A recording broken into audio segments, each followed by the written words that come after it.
Welcome to Canada's most irreverent talk show. This is the Andrew Lawton Show, brought to you by True North.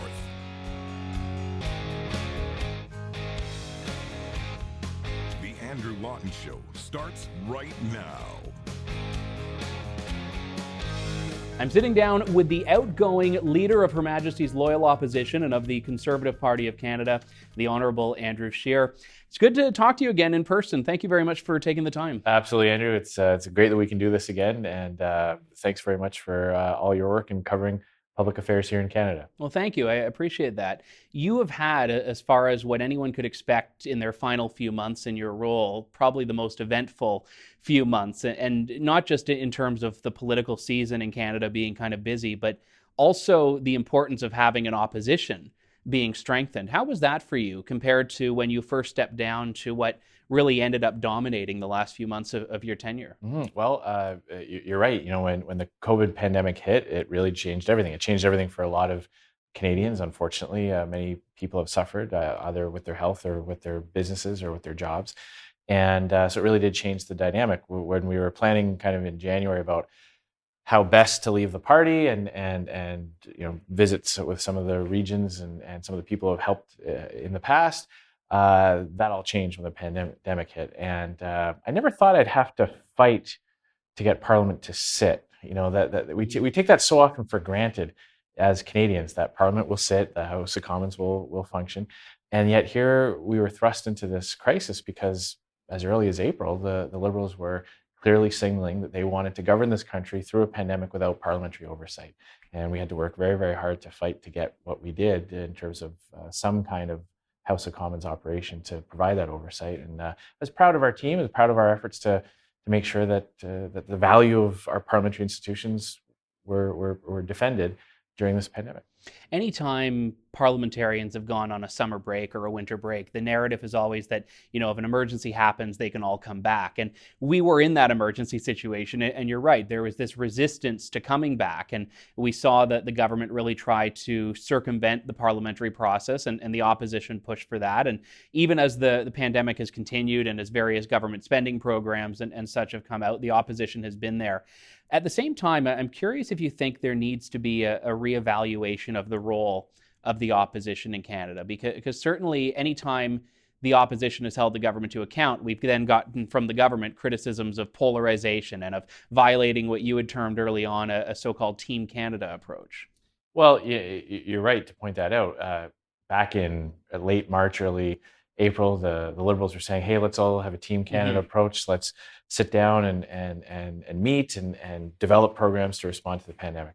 We took them at their word. We started proposing concrete solutions, substantive amendments to their programs. We were aware of people falling through the gaps. And we took them at their word, too, when they said that if we passed the legislation quickly, they would fix it after the fact. We agreed with them that said, in order to get help out the door, let's get the programs up and running, get help out to as many people as we can, and then we'll make fixes as we go.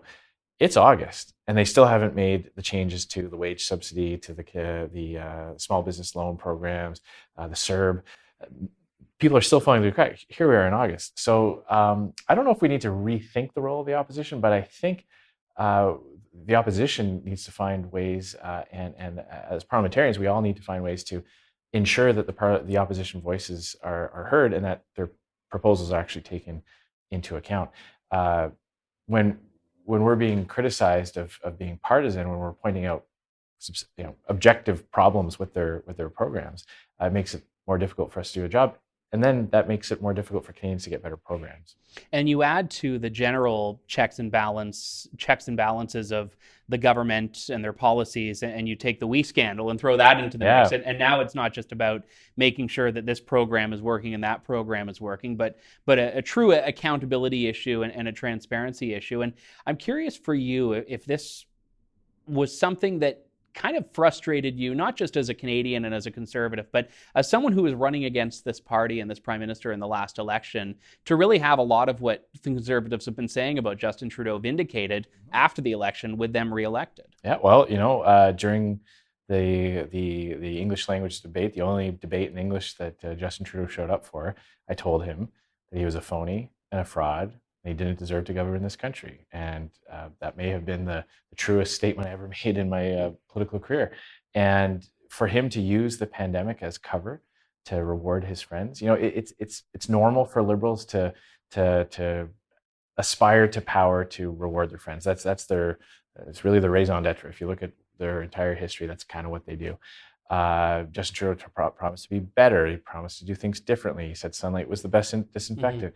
And then we see the hypocrisy of using the cover of the pandemic to help his friends who were in trouble, an organization that was in financial trouble. He used Canadian taxpayers' dollars to bail out an organization that had provided him a massive political platform.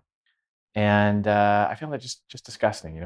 We have disagreements on policy issues. They think option A would work better than our proposal.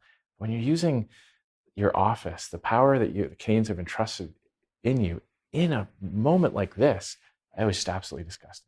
When you were putting that message to Canadians in the election, and Canadians still, despite the Conservatives getting more votes than the Liberals, under our system of government and our system of elections, they elected the Liberals again. What does that say? The Canadians were willing to reward, with all that had happened up until October, keeping in mind they didn't know what was going to happen since, but with a lot of what you had put forward and what people knew prior to then. What do you think it says that he got this mandate? Well, look, I think we have to kind of take a step back and look at where we were in 2015. And after the 2015 election, the conventional media narrative was that Justin Trudeau was going to win the next 2 or 3 elections, no problem. Majority governments for a decade was what we were facing with. We had gone from majority government to opposition. They went from third to first. We were wiped out in Atlantic Canada. So I view the last election, we fell short of our goals, but major accomplishments, major gains in Atlantic Canada, major gains in British Columbia, on the whole, up in Ontario. It was tough to lose some of the seats that we had in Ontario, but on the whole, we were net positive, virtually sweeping the prairies. When you look at a first-term majority government, it's very rare in Canadian history that a first-term majority government would lose government. So bringing them to a minority, seeing several high-profile cabinet ministers lose their seat, seeing us regain our foothold in Atlantic Canada, there is a tremendous amount to build on there. And I'm very, very encouraged by the results of the last election. And I have every confidence that our next leader, whoever that may be, is going to be able to build on that foundation and finish the job. I was there in Regina the night of the election when you gave what sounded in many cases like a victory speech. You talked about some of the themes that you just brought up now. I was also there the next morning when you indicated you were staying on as leader and talked about wanting to make some more of these gains. How do you feel that it's not you that's going to build on that? Well, I recognize that this party has never been about one person. We're Conservatives aren't about the cult of personality. We don't look for a promised one like the Liberals do and make it all about their leader. We are a movement that's built on principles, values, freedom, individual liberty, free market economics, democratic reform. Those principles are bigger than any one person. And at the end of the day, I just want to see Canada be the best country it can be. So if it's not me, but I can play a role in helping someone else finish that job, I will be thrilled on election night in the next election if we're able to be successful. And I'm happy to contribute any way I can. It's been an honor to serve as leader, and I am really grateful for that opportunity. But I've never let this be about me. It's about what we're trying to accomplish. I'm going to do everything I can to make sure that the next leader of the party becomes prime minister. But at first you did think it was going to be you seeing it through, not just as an opposition leader, but as a future prime minister or someone that would be heading into another election as Conservative leader. I know that there were some dynamics in the party that we'll talk about soon, but what changed in your mind? At what point did it become apparent to you that you were not the one that could stay on and complete that mission? Mm-hmm. Well, in the early days, keeping in mind that we always knew when I ran for leader in 2016, 2017, we knew that often in Canadian politics, it takes more than one crack at it. You make gains, you build on those gains. It's very, very common for opposition leaders at the provincial or federal level to have a two-step process. We think back to 2004, 2006 with the previous Conservative leader, with many examples at the provincial level. So that was my intention, to say, okay, we understand that we have to find out what we can do better and make some improvements, but by and large, there was a great deal to be optimistic about. what happened in the next few weeks was really just the realization of what that would mean on my family side. And when I ran for leader, my wife and I, talked about how we would manage that, how we would balance both the demands of being a father and being a leader. And but you can't really plan for it until you start doing it. Mhm. And it was just becoming more and more apparent to me that with the way my family had developed and going, getting older for those 3 years, having a couple of teenagers now, and all the things I had missed, and looking at the next few months that lay ahead of me, I just didn't see how I could keep that balance going. And I made a commitment to Jill when I proposed to her that I would always put her first and put my family first no matter what. And it just got to that point where I realized that it was best for the party if I took that step back, because if I couldn't give the party 100%, if I had to hold something back because I had to make sure that my family was okay, then it wasn't fair to my caucus colleagues and the rest of the party that I would not give them that 100%. So I'm very much at peace with that decision, because I know it was the right decision to make. And it's really what it came down to. I had a couple of conversations with my kids. I had one with my son kind of late at night. We were both getting snacks at the same time. We ended up chatting for almost an hour. And in that conversation, I just realized how much he had grown up in the past 3 years. And I was finding things out about him that I didn't know just in that conversation. I just thought, I've missed a lot. And I don't know if I can ask them if I can put them through that again. And so I'm very much at peace with that decision. Did you feel like you were able to be the Andrew Scheer you wanted to be during the election? Because it seems to me, and to a lot of people that I've heard from, that there was a marked shift in pre-election Andrew Scheer to election Scheer, and then also post-election Scheer. And it seems like you were a lot more restrained. And I don't mean that in a way that you're bombastic or radical or anything outside of the election, but you were a lot more restrained, and a lot of people didn't feel like your personality shone. Is that something that you would view as a fair assessment? I think there's definitely something to that. Normal human beings don't communicate the way politicians do. It's true. Normally you want to say something, pick up the phone, you tell something to your friend. We have to communicate through different filters. We have to speak to journalists, we have to do interviews, we have to put content on social media. And so I think over time, you are trying to refine a message, you are trying to simplify a message, stay focused on a message. And sometimes over time, it suddenly becomes, well, this isn't really how you would put it, or this isn't what your actual take on something is. And I do think, if, in retrospect, if I look back, I did, I think of some of the things that I've said or done after I announced I was stepping down, when the pressure's off a little bit. You're Nothing to lose. Yeah, Yes. let Andrew be Andrew. And sometimes I kind of feel, geez, I wonder if we could have done more of that. There's, you do want to, polish a message and make sure that there's a clear contrast between your party and the other guys. So there's a need for that. But sometimes I did think that, looking back, that maybe I wasn't always able to connect in an authentic way and let my own personality come through. Because I think that's what Canadians, I think all voters are looking for that. And that's one of the things, I've challenged myself. And was I always able to do that? And, I think there's something to be said for sometimes just throwing away the notes and just saying what comes into your head. I know you've been deliberately neutral throughout the Conservative leadership race, and I won't ask you to betray that, tempting as it is. But in a more general sense, what is it that you feel the next Conservative leader needs to embody, or what's something that you think they need to learn or could learn from your experience and your time as leader? Well, there's a few things there. I think first and foremost, the new leader has to not take party unity for granted. We are a party that has a long history of breaking apart, coming together, reforming. Different iterations of the Conservative Party have existed throughout our history. So it takes an effort. We can't take any part of our party for granted. We have to have a leader that always shows respect to the different kinds of Conservatives that help our candidates get elected, that believe in our party, that keep it going strong. So making it a conscious effort to make sure every member of our party, and by member I mean cardholder and member of parliament, feels valued and respected and has an opportunity to voice their concerns. That's going to be essential.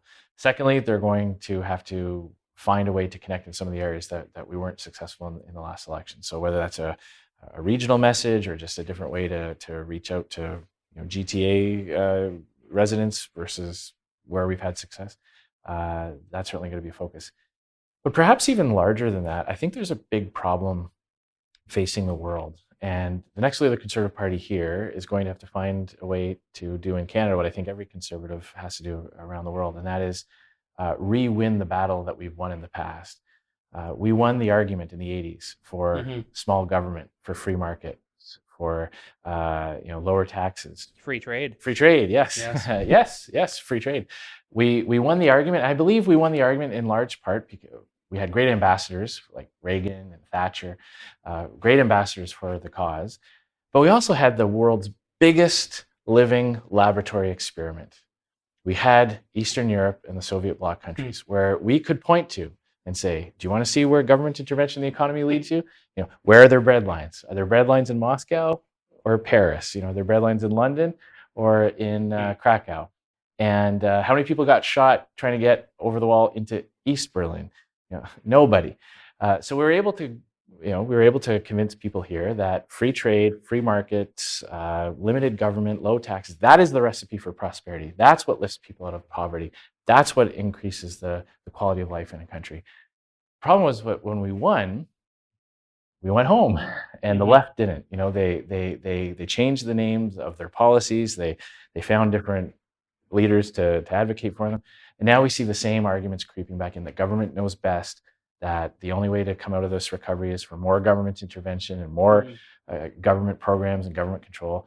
So we need to kind of go back to basics. I know that there are young Canadians who have never heard the free market arguments that won the day a generation ago. So we have to recommit ourselves and win that argument again. Otherwise, we're going to see a sharp turn to the left in a lot of areas.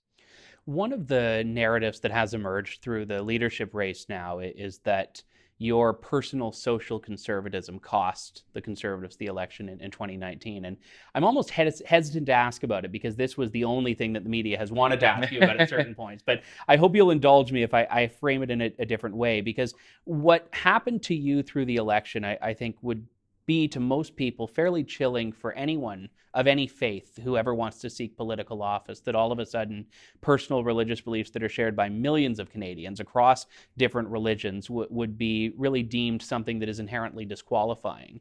And we even heard this from some people in the Conservatives, that, the famous quote that social conservative was an albatross or a stinking albatross. So how do you reconcile that now? Well, I firmly believe that, as you point out, this was a media obsession. I've always been very clear when I ran for Parliament in 2004, throughout my career, when I started running for leadership of the party to my final day as leader, I said, I have personal views on a variety of social issues, as do millions of Canadians. It's very normal in Canadian life to know people who have a difference of opinion on any number of social issues. And that's part of what makes this country great, is that we can hold those views and we can believe what we choose to believe. But my commitment was I wasn't going to reopen those divisive issues that have divided our party in the past, and there was clearly no consensus in the Canadian public for. So I made that commitment that as Prime Minister, we would not reopen these issues, and the status quo would not change for those things. Clear, concise, easy to understand message. Throughout the campaign, of course, many members of the media tried to make it an issue, and it was always frustrating, to see. The only people that were asking it were members of the media, and then they would write the articles like Scheer was questioned again today on. It's like, well, yeah, because you did. It's not that people were bringing up at the doors, or my candidates weren't telling me that it was literally just 1,000 different ways to ask the question. And but I do believe, if you go back and look at the message that Liberals were putting forward in the last couple of weeks of the campaign, that I think Canadians were okay that a leader might have a different view on something. I think they wanted to hear that commitment that some of these issues wouldn't be reopened, and I believe I did. So it's important the next leader recognizes that social conservatives not only have a place in our party, but they're a valuable part of it. And I think back to some of the work we did in the previous Conservative government. For example, when we raised the age of consent from 14 to 16, that came primarily from the social conservative part of our caucus. But it was quickly embraced by everybody because, of course we need to protect young children, and it became an issue that everybody could agree on. And it was one of those issues that everybody in the party could rally around. So that's my message to the next leaders: find those opportunities to make sure that every part of our member is part of the conversation and feels valued. And it is interesting when you talk about the media's role in that the people who claim that conservatives won't get off of those issues are often the ones that bring it up the most. And even in the last few months, we have a bill before Parliament, Bill C8, from the Liberals seeking to ban conversion therapy, which, if you accept that terminology, people will conjure an image in their mind of what that is. And the interesting thing is that the letter of the law that they're proposing has nothing to do with really the stated purpose of it. And I know that some of the socially conservative members of the Conservative caucus have done a lot of work on trying to push back against this and shine a light on why they're really going after, in many cases, just private faith-based counseling or even family conversations. What's your response to that as a conservative leader who has socially conservative views when the Liberals are putting what seems like a wedge bill forward? Mm-hmm. Well, I will agree with the point you made that often it's the conservatives have a clear position on something, and it's the media that tries to relitigate it or analyze it from 1,000 different ways. On this particular issue, let me first and foremost say that the conservatives are opposed to any so-called practice that would belittle, dehumanize, bully someone into coerce someone into trying to change their sexual orientation. We've been very clear about that.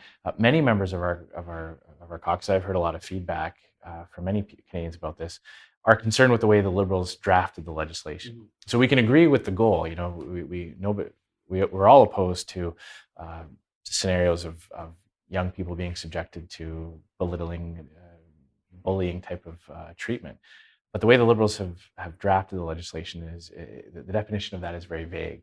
And so what I don't want to see is conversations being criminalized or legitimate conversations that parents might have with children, or the people might want to have with their friends, or seek any kind of guidance or counseling for any reason. We don't want to see those types of legitimate conversations being criminalized the way the Liberals have drafted the bill. So there's an effort underway to fix the definition of that legislation so that we make a clear distinction between dehumanizing, unacceptable behavior and legitimate conversations that people may want to have in a free society.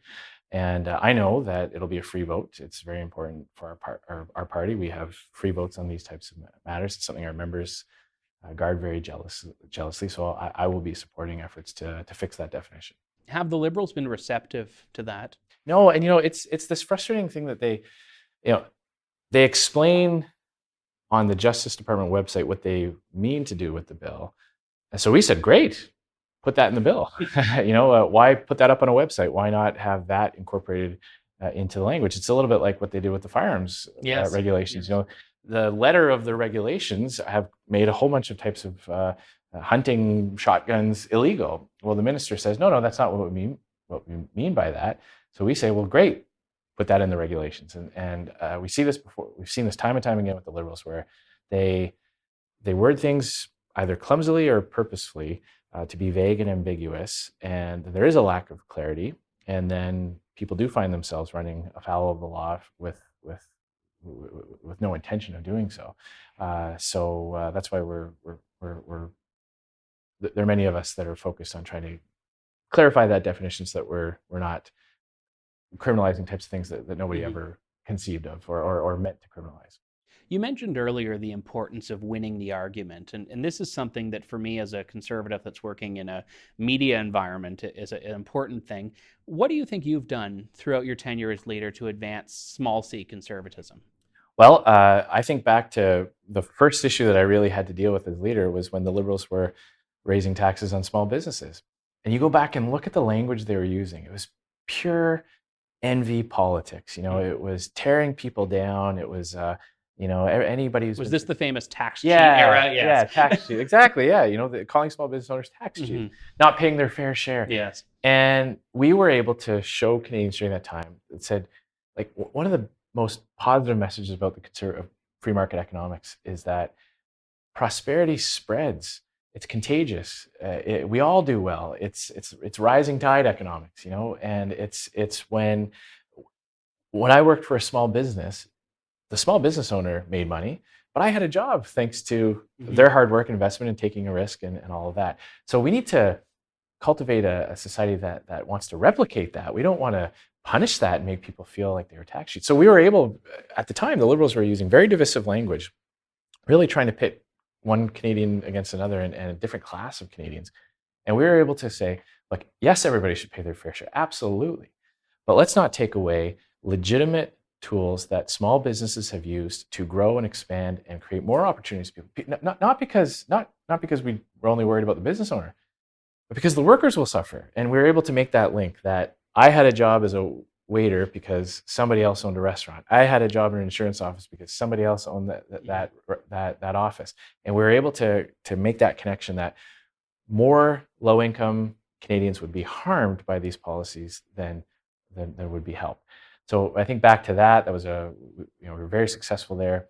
I believe the markers that we put down as a party on foreign policy, when we talk about the Conservative Party's position on China, we're the only voice standing, calling for Canada to stand up for itself and recognize the threat that this current communist regime poses.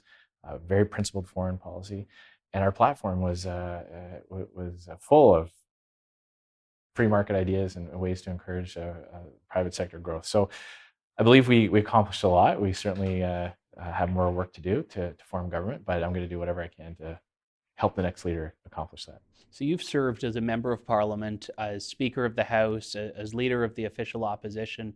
How do you see your role in public service, if there is a role in public service moving forward? I know you've talked about supporting the next Conservative leader, but what does that look like? Well, honestly, that's up to the next leader. Fair enough. Yeah. I want to do whatever I can to help. I love my riding in Saskatchewan. Regina Capel is a mixed urban-rural riding. I've got the northeast corner of Regina and then a lot of rural communities around it. Lots of issues there I'm very passionate about. We've seen our energy sector devastated by this Liberal government. Our agriculture sector, we had a harvest from hell in the fall. It was a wet harvest and many farmers didn't get their crop off till the spring. That's caused a cash flow crunch that this government's not paying any attention to. So being a loud voice and a strong advocate for my own constituents is my primary goal.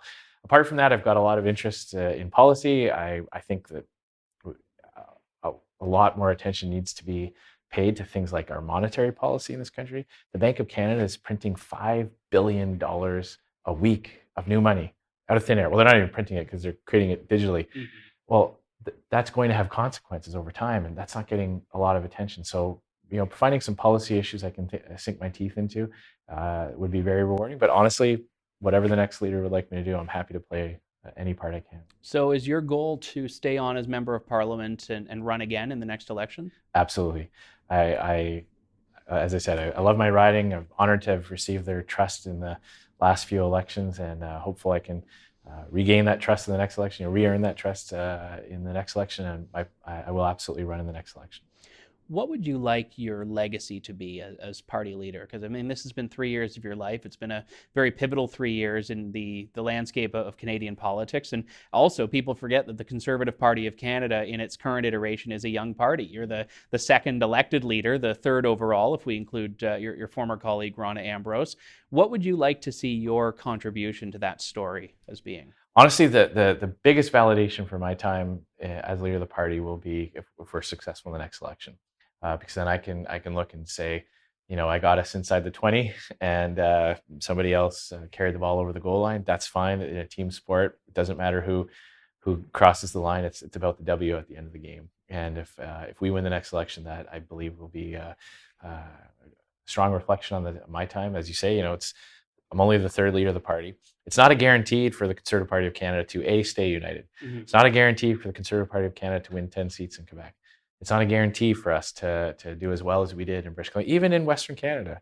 When Justin Trudeau won seats in Calgary and Edmonton that Conservatives had rarely lost before. So regaining those back are never something that we can take for granted. So there's a very strong foundation there for the next leader to build on. And you'd be comfortable serving under any of the 4 candidates' leadership? I'm going to run the next election. I will support the next leader, whoever he or she may be.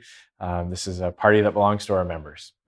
We are not a party run by the Laurentian elite. We don't have a small group of people who decide who should or shouldn't be leader. That's the job of our members. That's their right as members, and I respect that. So I will respect their choice.